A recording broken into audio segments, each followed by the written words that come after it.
전반적으로요. 욥기서 1장 1절부터 12절의 말씀 찾았으면 한 목소리로 함께 합독하겠습니다. 우스 땅에 욥이라 불리는 사람이 있었는데 그 사람은 온전하고 정직하여 하나님을 경외하며 악에서 떠난 자다. 그에게 아들 7과 딸 셋이 태어나니라.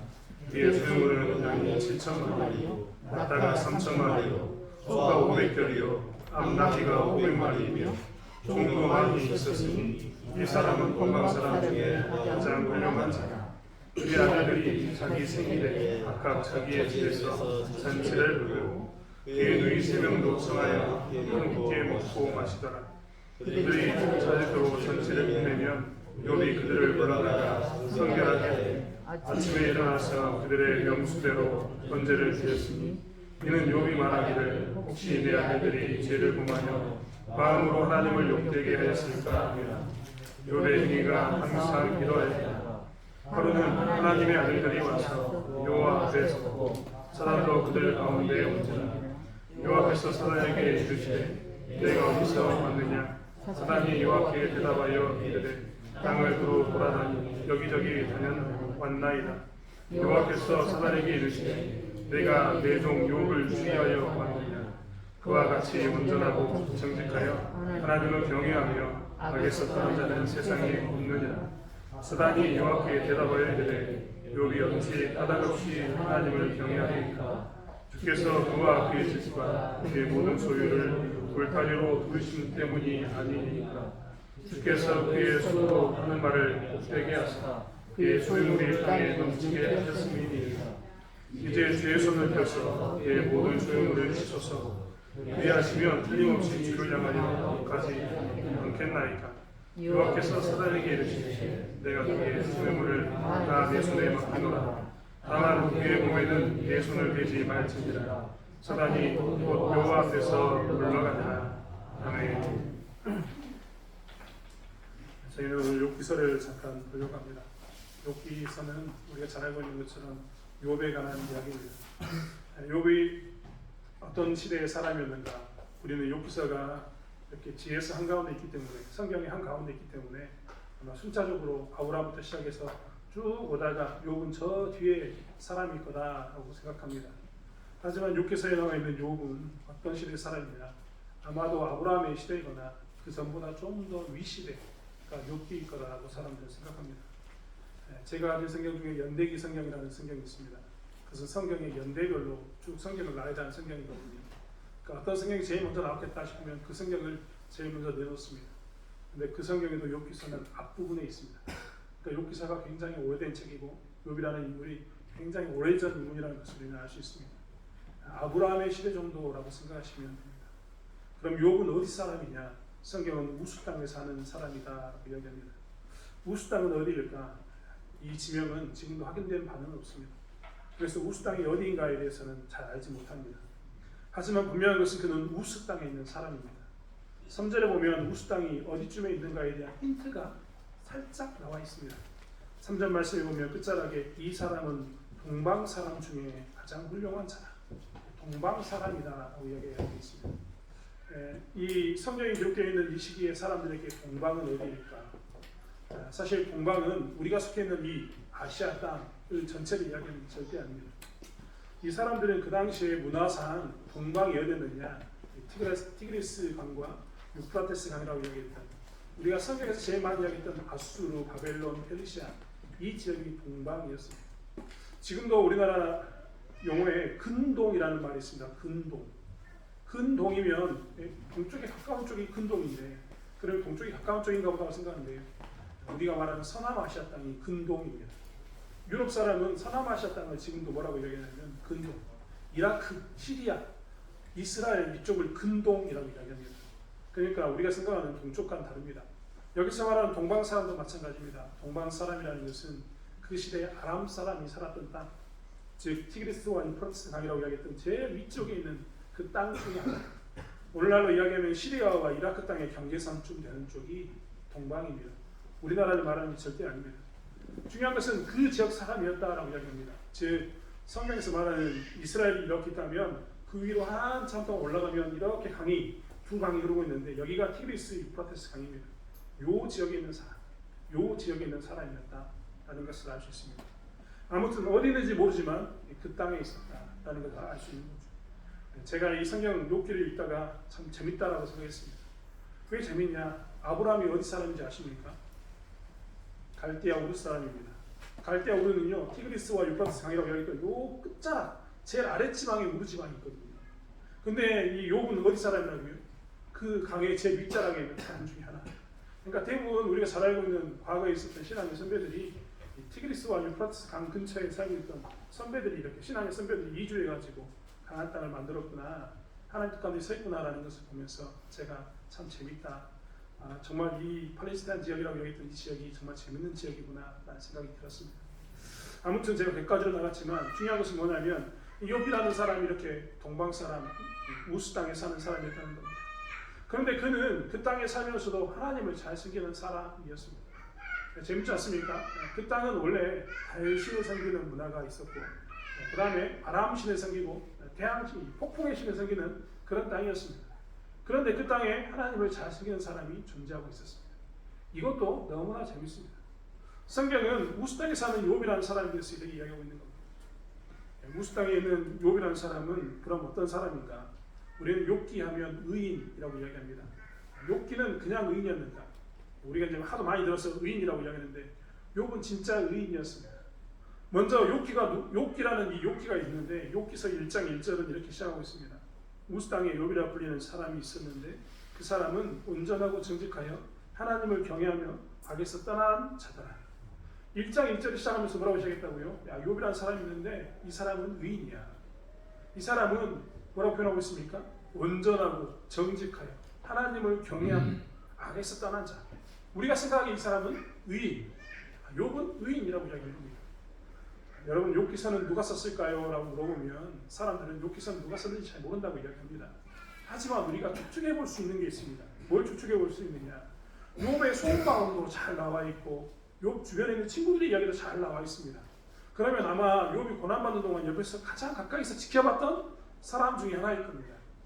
그렇지 않으면 욥이 썼을 겁니다. 그래서 우리는 제일 욥기서의 저자 중에 제일 확률이 많은 사람은 욥일 거라고 생각합니다. 그리고 그 다음 사람은 그 모든 사건에 가장 가까이서 봤던 사람이라고 생각합니다. 욥의 주변에서 가장 가까이 봤던 사람이라면 그의 아내가 될 수도 있는데 그의 아내는 욥에게 이렇게 고난당할 거면 혀를 깨물고 하나님을 저주하고 혀를 깨물고 죽어라 라고 이야기하면서 떠났습니다. 그러면 최소한 그의 아내도 아닌 것 같습니다. 아마도 욥이 될 확률이 많은 거죠. 하지만 중요한 것은 뭐라고 이야기하냐면 그 사람이 욥에 대해서 이야기하기를 야 욥은 의인이었어 라고 1장 1절부터 이야기합니다. 만약 이 이야기를 욥은 의인이었어 라는 이야기를 1장 1절에 하고 있는데 그 저자가 욥이든 혹은 욥의 주변에 있는 사람이든 이야기를 하면서 야 욥은 의인이야 라고 이야기하면 욥은 하나님 앞에서 온전하고 정직하고 경외하고 악을 떠난 자야 라고 이야기했는데 이 이야기를 들었던 사람들이 어떻게 생각할까요? 야 그런 소리 하지 마. 욥이 그런 적이 없어. 욥은 의인이 아니었어. 들었던 사람들이 이런 마음을 듣게 된다면 이 욥기를 기록한 사람이 과연 이 말을 쓸 수 있었을까? 욥기를 기록한 사람이 욥은 온전하고 정직하여서 하나님을 경외하면서 악을 떠난 사람이었어 라고 이야기를 하면 이거 듣는 사람이 다 고개를 끄덕이면서 그래 욥은 그런 사람이었지 라는 말을 할 수 있었을 때 이 말을 쓸 수 있었다는 겁니다. 그 어떤 사람도 뻔뻔스럽게요 자기 이야기를 쓰거나 가까운 사람 이야기를 쓰는데 거짓말을 쓰지 않습니다. 거짓말을 썼다면 그것은 뭡니까? 소설입니다. 소설. 하지만 욥은 실제로 존재했던 인물이고 그 인물에 대해서 욥기서 1장 1절에 이렇게 글을 썼을 때 사람들이 아 그래 그는 원래 의인이었어. 그 말에 나도 동의해 라고 얘기할 만큼 그는 의인이었던 겁니다. 그가 이렇게 사람들에게 인정받는 의인으로서만 존재하고 있었느냐? 그렇지는 않습니다. 이 욥의 의인됨은 하나님도 인정해 줍니다. 하나님이 뭐라고 이야기합니까? 하나님이 8절에 여호와께서 사단에게 이르시되 내가 내 종 욥을 주의하여 보았느냐? 그와 같이 온전하고 정직하여 하나님을 경외하며 악에서 떠난 자는 세상에 없다. 1장 1절에 쓰던 말을 또 하나님이 이 이야기를 똑같이 해줍니다. 근데 대신 뭐라고 이야기합니까? 사단에게 이야기하기를 야 네가 주위에서 봤냐? 이 주위에서 봤단 말은 뭡니까? 쓱 지나다 보니까 그 사람 착한 사람이네. 잘 모르지만 사람들이 착하다고 이야기하더라. 이런 게 아닙니다. 계속해서 추적해서 그 사람의 뒤를 다 파헤치면서 따라가면서 봤더니 그 사람이 어떤 사람이었다고요? 의인이었다라고 기록하고 있습니다. 근데 그걸 누가 인정해주고 있습니까? 하나님이 인정해주는 겁니다. 하나님이 인정하기에 그는 어떤 사람이었다고요? 의인이었습니다.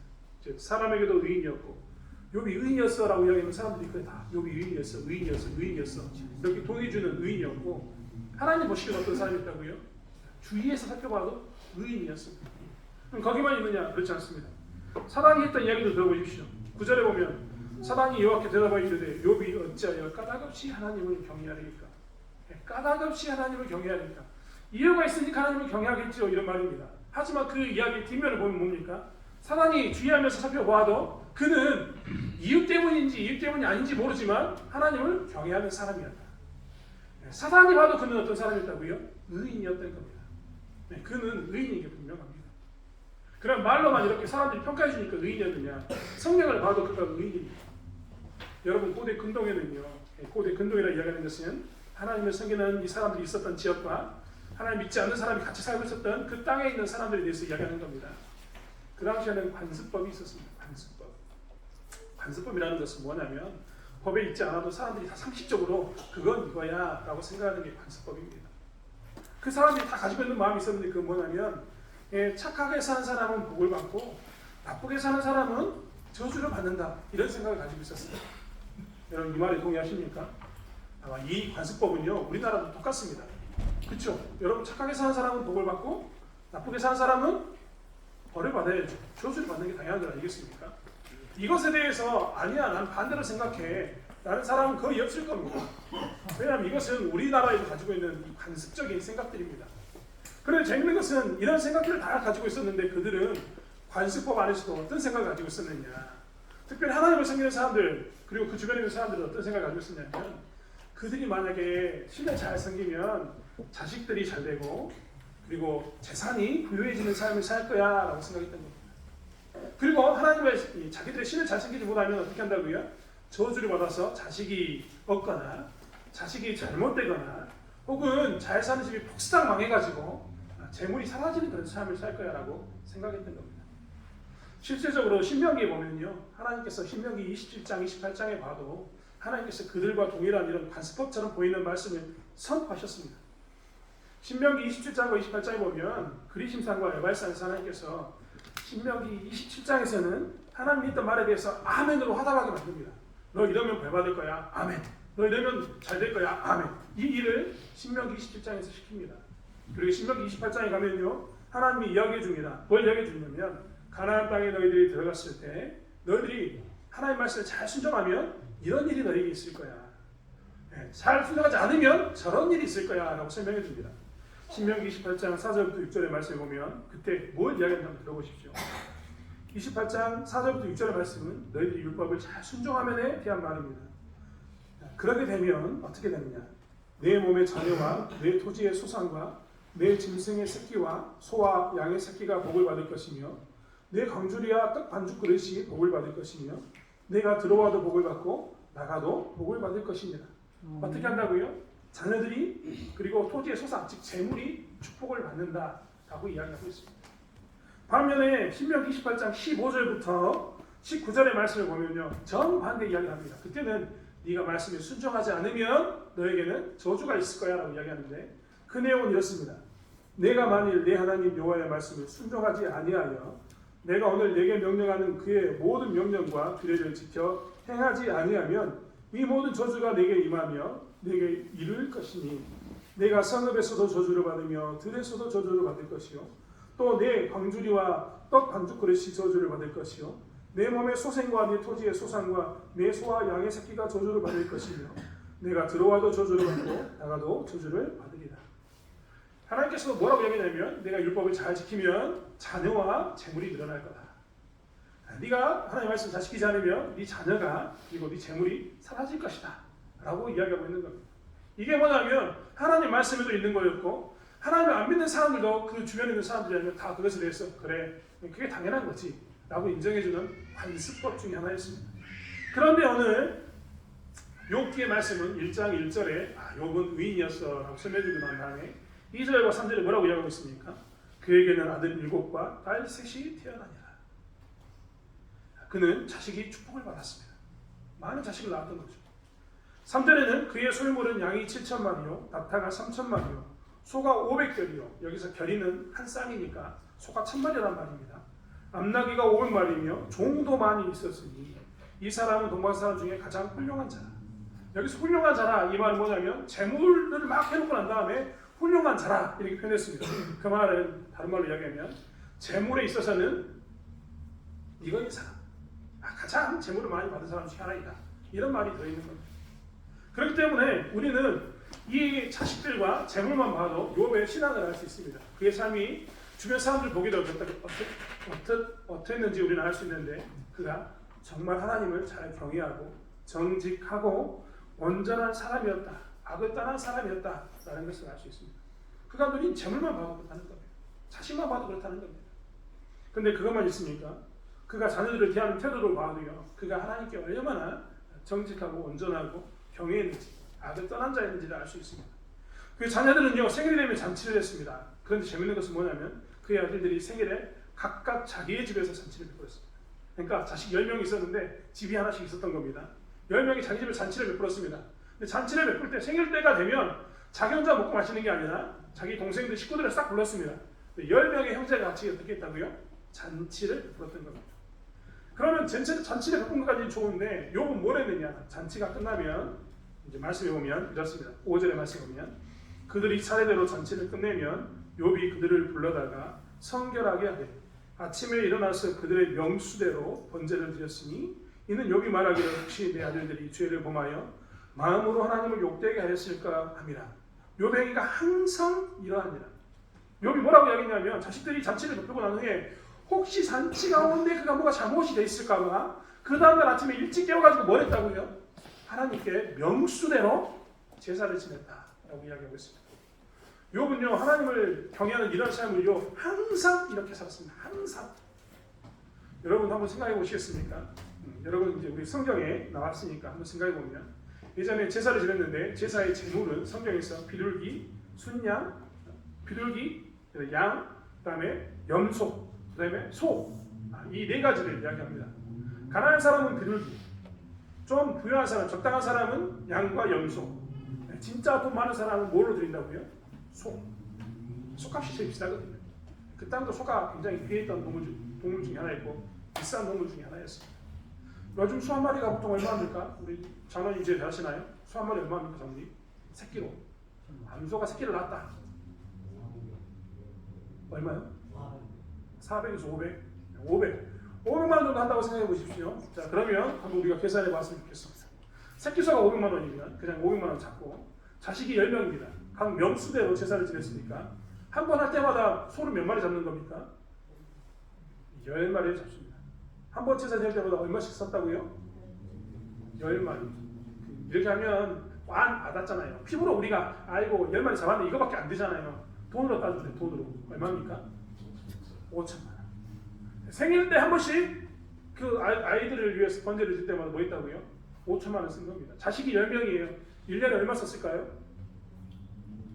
모르신 건 아니죠. 5억 썼으면 5억. 여러분 우리 가운데 아무도 물질적으로 이렇게 5억을 써가면서 자식들의 신앙을 위해서 안간힘을 쓴 사람은 없을 겁니다. 굉장히 힘든 일인 거예요. 우리가 보기에는 명수대로 제사를 지냈다라고 얘기하니까 뭐 그랬나 보다 싶지만 돈 계산해 보면요 이 합해서 가치가 굉장히 큽니다. 그런데 저는 물질적으로도 어떻게 했냐면 자식들에게 이 물질보다 너희들이 하나님을 경외하는 게 훨씬 더 중요해라고 가르쳤던 겁니다. 그러면서 그들은 자식들에게 항상 그런 모습으로 가르쳤습니다. 죄를 범하지 않게 하기 위해서. 즉 욥은 항상 자식들에게 뭘 강조하는 사람이었냐면 하나님이 가장 먼저예요.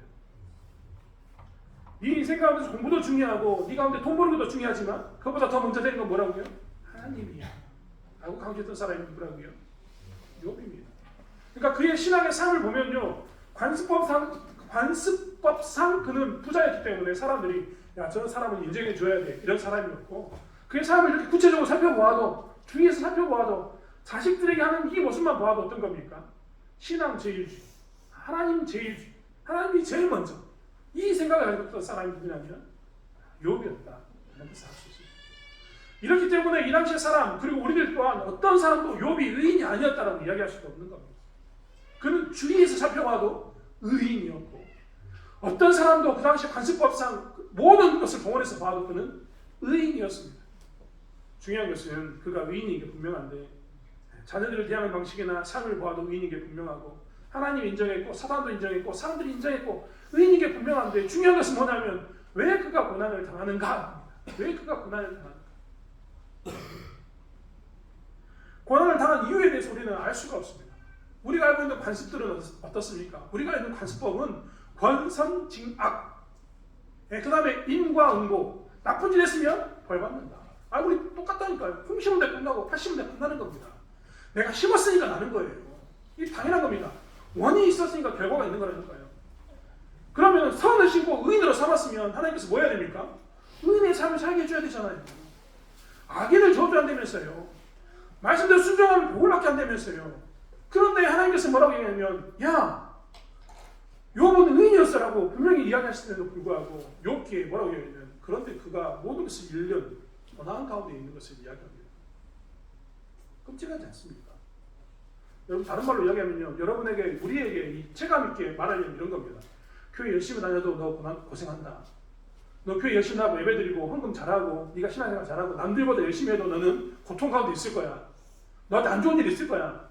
여러분 이러면 교회 다니겠습니까?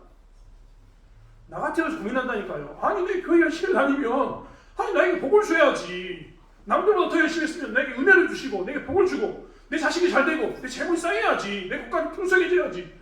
하나님께서 오히려 너 교회 잘 다녀도 내가 어떤 때는 이 곳간에 있는 물건 싹 빼가지고 끄집어내가지고 저쪽에 버려버릴 수 있어. 여러분 이런 말 들으면 교회 다니고 싶겠습니까? 욥기를 볼 때 우리의 숙제가 바로 여기에 있습니다. 아니 의인이 고난받는 게 말이 됩니까? 아니, 의인은 왜 고난당합니까? 라고 우리가 질문한다는 겁니다.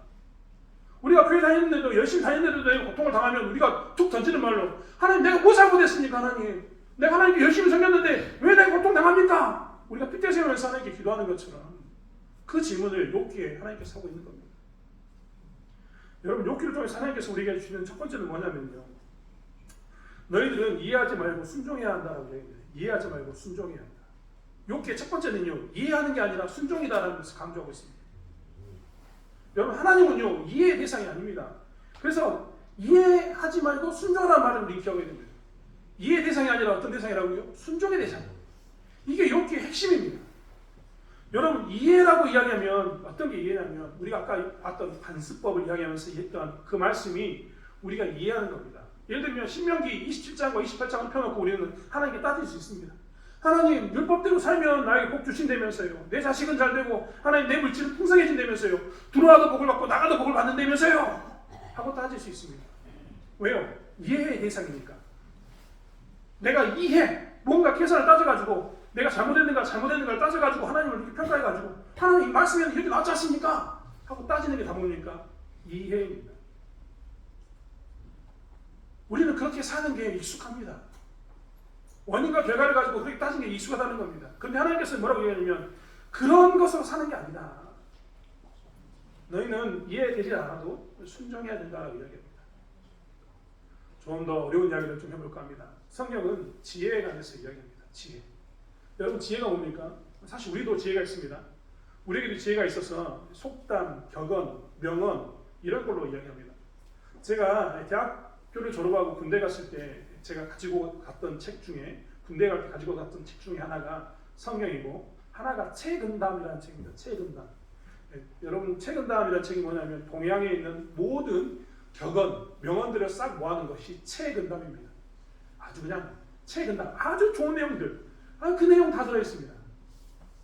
성경과 제가 책은담이라는 책을 가지고 들어갔었는데요. 책은담은 지금도 시골집 어디 가면 아마 꽂혀 있을 겁니다. 동양에 공부하는 사람은 책은담이라는 책을 정말 많이 읽습니다. 아무튼 중요한 건 뭐냐면 그 책은담 안에 뭐가 들어있냐면 살 때는 이렇게 살아야 된다. 저럴 때는 저렇게 살아야 된다는 지혜가 들어있는 겁니다. 성경에도 그런 지혜가 들어있습니다. 여러분 성경에 나와 있는 지혜 가운데 이렇게 살아야 된다, 저렇게 살아야 된다는 게 교훈과 훈계가 있습니다.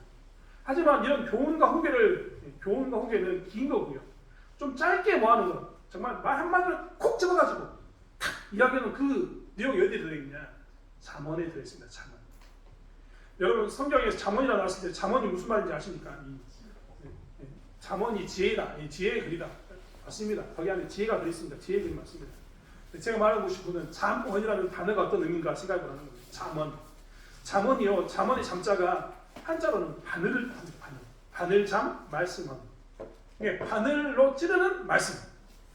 콕 찌르는 말씀. 그것만 딱 들으면 아 하고 찌르는 그 말씀이 잠언입니다. 그 이야기 어디에 들어있다고요? 성경에 들어있다고요. 성경. 그 잠언에 들어있습니다. 잠언은 그래서 잠언 한번 읽어보십시오. 그럼 직설적입니다. 콕콕 찌릅니다. 우리를 콕콕 찌르면서 너 그렇게 살면 안 돼. 이렇게 살면 안 돼. 이렇게 살면 찌르잖아요. 계속. 왜냐하면 잠언 자체가 바늘로 콕 찌르는 것처럼 보이는 그런 지혜가 있는 말씀이기 때문에 그렇습니다. 그런 재밌는 것은 성경을 읽을 때 성경 안에도 지혜가 있다는 것을 매일 보게 되는데 지혜를 구분해야 돼요. 지혜를 구분해야 돼요. 여러분 성경 안에 있는 지혜는요. 첫 번째로 어떤 지혜가 있냐면 규범적 지혜가 있습니다. 규범적 지혜. 소위 말하면 이 규범적 지혜는 인과응보에 관한 지혜입니다. 아까 우리가 이야기했던 신명기 27장, 28장에 관한 이야기는 규범적 지혜입니다. 이렇게 하면 저렇게 될 거야. 저렇게 하면 저렇게 될 거야. 말씀에 순종하면 복을 받을 거야. 말씀에 순종하지 않으면 저주를 받을 거야. 다 뭡니까? 원인과 결과, 규범을 정해놓고 이렇게 하면 저렇게 돼. 라고 하는 지혜가 들어있는 겁니다. 우리는 대부분 다 성경을 읽으면서 그렇기 때문에 규범적인 지혜로 하나님 말씀에 순종하면 이렇게 복을 받을 거야 라고 생각합니다. 잘못된 게 아닙니다. 반드시 그래야 됩니다. 하나님은요 반드시 원칙을 우리 가운데 주십니다. 원칙.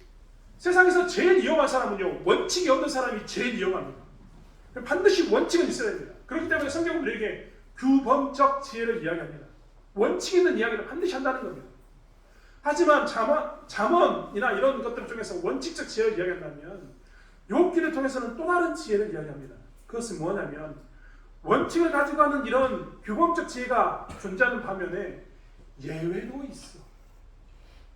그 예외도 있는 것을 뭐라고 얘기하냐면 반성적 지혜라고 얘기합니다. 반성적 지혜. 반성은 언제 합니까? 일이 다 터지고 난 다음에 되돌아보면서 아이고 내가 잘못했네. 이런 게 반성하는 거 아닙니까? 반성적 지혜라는 것은 인생의 그 시간을 다 지나고 난 다음에 되돌아보면서 아이고 내가 그랬네. 아 그때 그게 은혜였네. 이런 게 반성적 지혜입니다.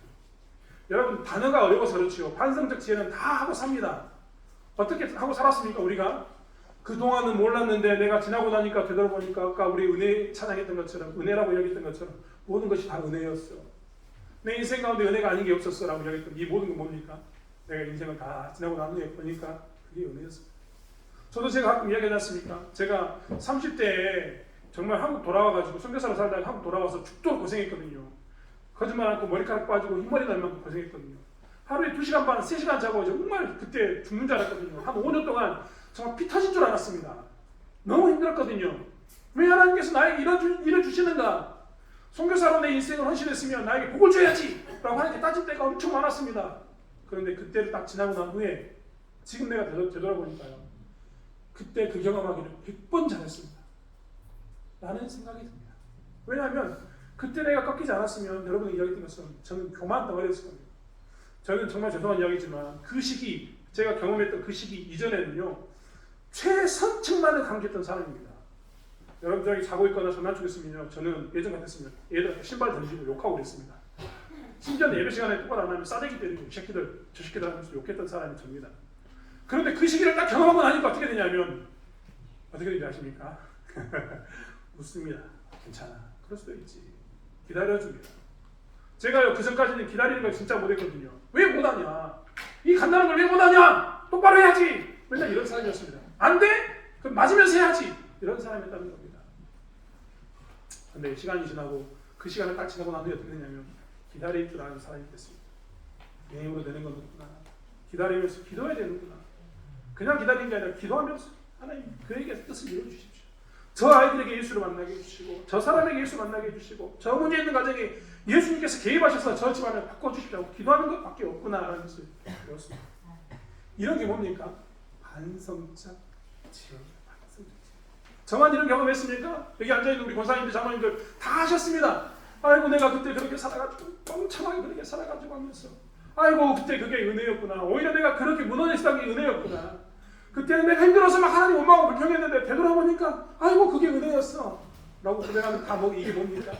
반성적 지혜. 성경은 우리에게 원칙을 강조하는 규범적 지혜와 반성적 지혜, 되돌아보고 난 후에 이렇게 이야기하는 이 지혜를 이야기합니다. 그 말씀을 이야기하는 겁니다.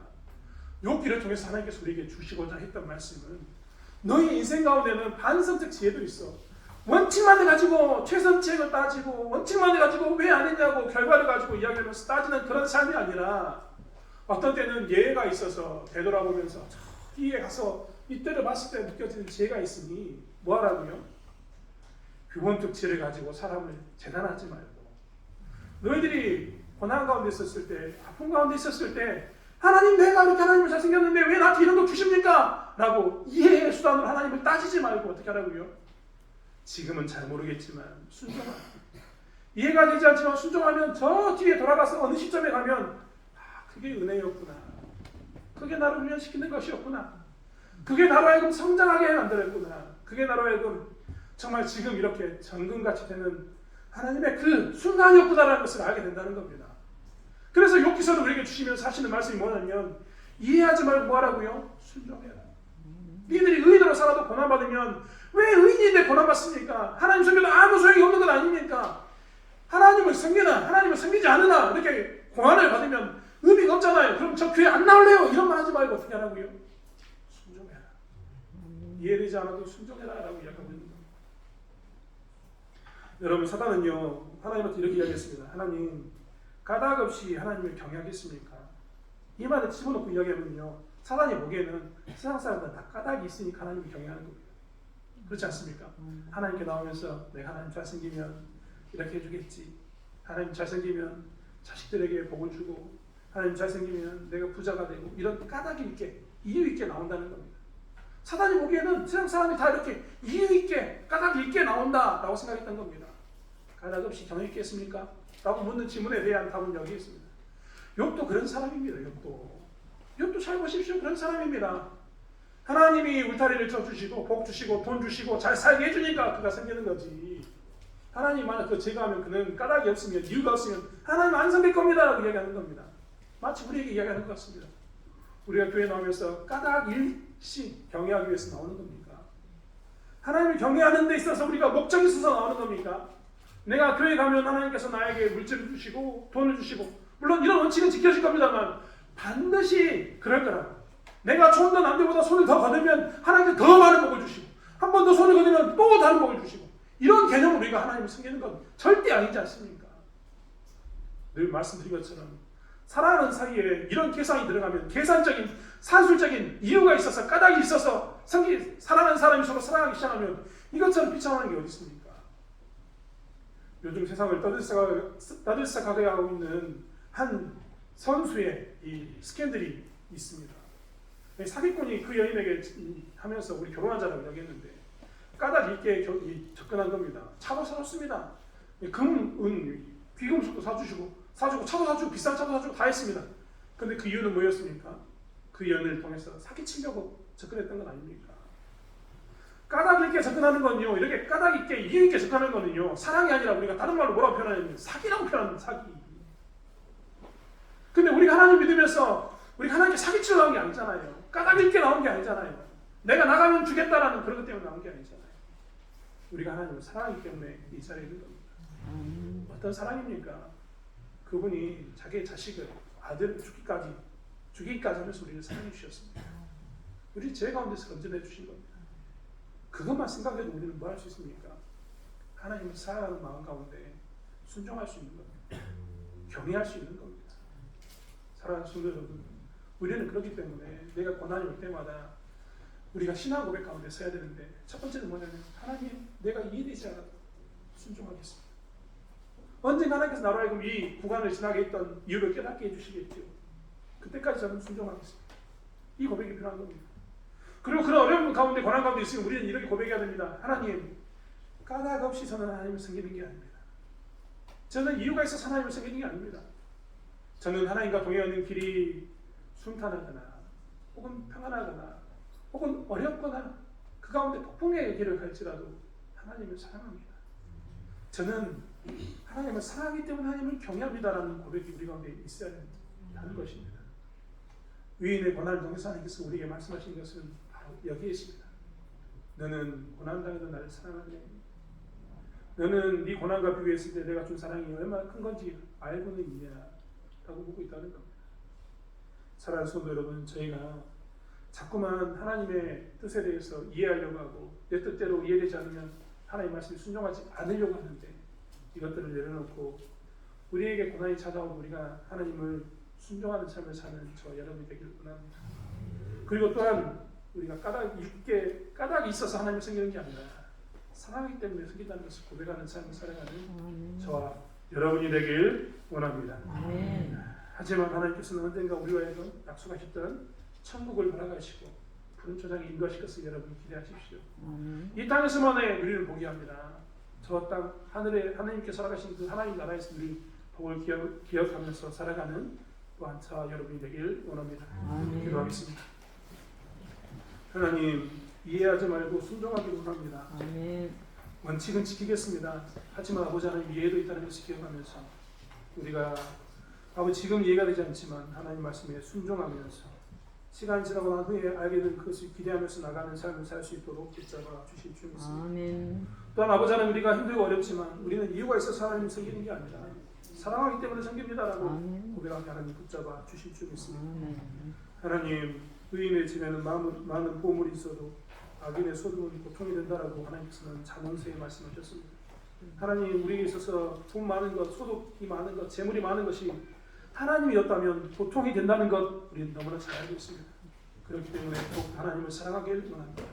하나님, 우리의 사랑을 받아주시고 고난 가운데 우리의 기도를 응답하여 주시고 우리의 눈을 열어서 이 땅이 아닌 하나님의 나라를 바라보는 삶을 살 수 있도록 우리를 이끌어 주시옵소서.